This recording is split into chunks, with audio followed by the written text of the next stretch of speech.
Next on the list is a true piece of American automotive history, the 1965 Ford Mustang, offered at just $6,000 in Murfreesboro, Illinois.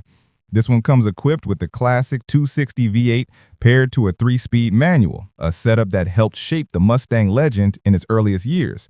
It has around 60,000 miles, and despite its age, the car still runs, drives, and even stops, which is already impressive for a first-gen Mustang survivor. But like any old project, it needs some love. The brakes could use attention, and the rear floor pan will need replacement. The tires hold air but are dry rotted, so you're definitely going to want to bring a trailer. Cosmetically, the burgundy exterior paired with the black interior still carries that unmistakable Mustang charm. And best of all, the title is already in hand, making it a straightforward purchase.